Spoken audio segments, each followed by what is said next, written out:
That is true that when you go home to the here and now, you see many beautiful things, many beautiful people, but you can see things that are not so beautiful. People who are not so kind. So the answer is a little bit similar to the answer to the other question. There are bad people, but there are good people.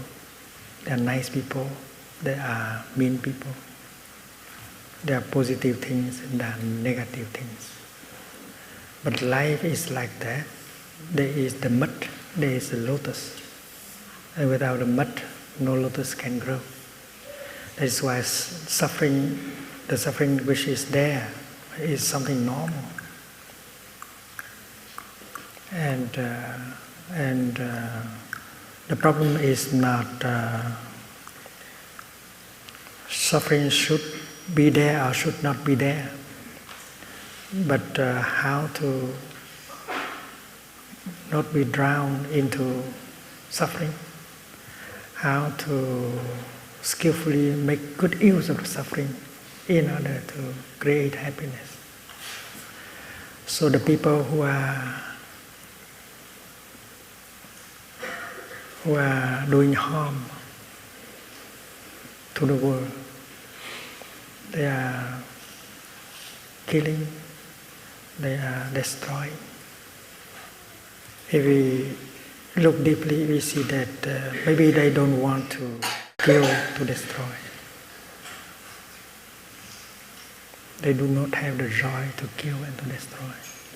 But because there is a lot of suffering, anger in them, that they cannot help. They cannot handle the suffering and the anger in them. That's why they are pushed to do what they may not like to do. And all of us do that from time to time. We know that it's a bad thing to do, but we still go ahead and do it and regret later. So we have to understand they are in the same situation.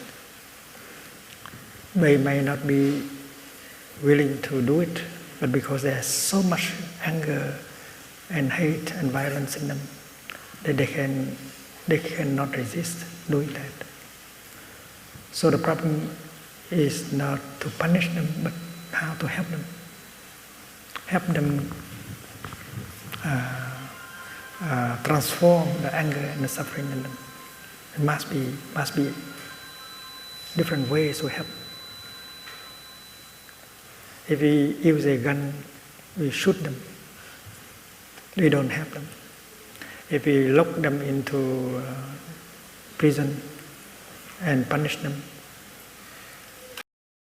we may not help them, because these are means of punishment. But people know the people who are in charge of prisons, if they are good practitioners. They don't lock up people as a form of punishment, but they use the facilities of correction houses in order to help the people, the inmates, to practice and to transform.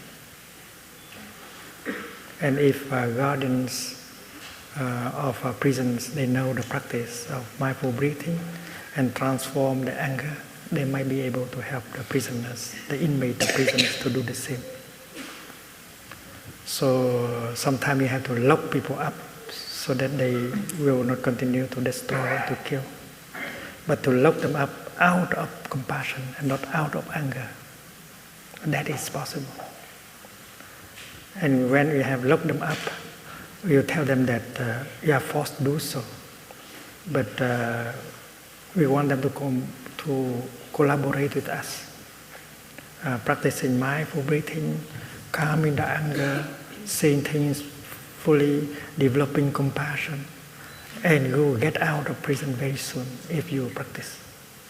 So in prisons, if the administration of prisons know that practice, they will help transform the inmates of prisons and help them to get out of the prison sooner. So there are many people who are causing a lot of suffering to the world. Instead of getting angry at them, we can allow compassion, understanding to arise in us, and we make the vow to find way to help them, so that they can transform the anger and the violence in them, so that they will not continue the work of making others suffer.